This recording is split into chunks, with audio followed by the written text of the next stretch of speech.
Ready start.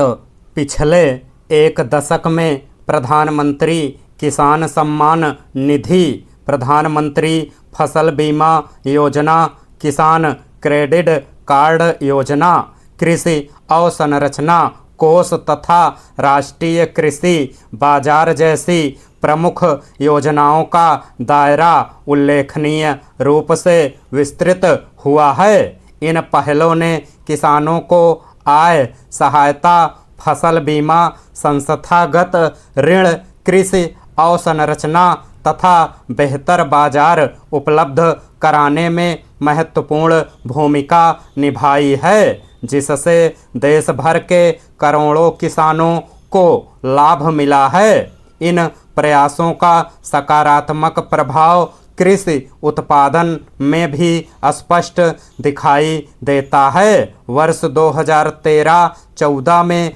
265.05 million ton रहा खाद्यान्न उत्पादन, बढ़कर वर्ष 2024-25 में रिकॉर्ड 357.73 मिलियन टन पर पहुंच गया। इसी अवधि में बागवानी फसलों का उत्पादन भी 369.05 मिलियन टन तक पहुंच गया, जो भारतीय कृषि क्षेत्र की निरंतर प्रगति और बढ़ती क्षमता का प्रमाण है। पिछले एक दशक में कृषि क्षेत्र को मिलने वाले संस्थागत ऋण में काफ़ी बढ़ोतरी हुई है। साथ ही प्रति बूंद अधिक फसल पहल के तहत सूक्ष्म सिंचाई का विस्तार हुआ है और किसान उत्पादक संगठनों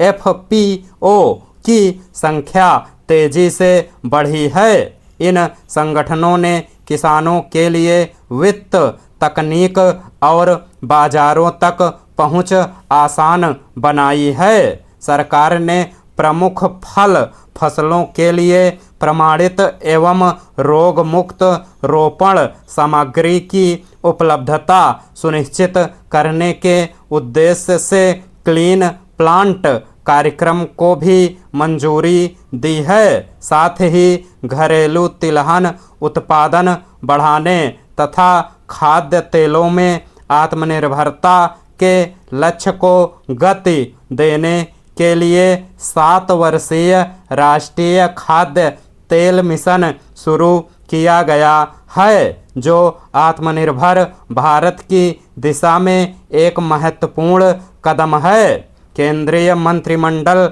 ने किसानों और उपभोक्ताओं के हितों की अधिक प्रभावी ढंग से रक्षा करने के लिए प्रधानमंत्री अन्नदाता आय संरक्षण अभियान को मंजूरी दी है। यह एकीकृत योजना मूल्य समर्थन योजना, मूल्य अंतर भुगतान योजना, बाजार हस्तक्षेप योजना और मूल्य स्थिरीकरण कोष को एक साथ जोड़ती है। डिजिटल कृषि मिशन ने किसान पहचान पत्र बनाने और फसलों के डिजिटल सर्वेक्षण की प्रक्रिया को गति दी है। वहीं श्वेत क्रांति 2 का उद्देश्य महिलाओं को सशक्त बनाना, रोजगार के अवसर पैदा करना और सहकारी समितियों का दायरा बढ़ाना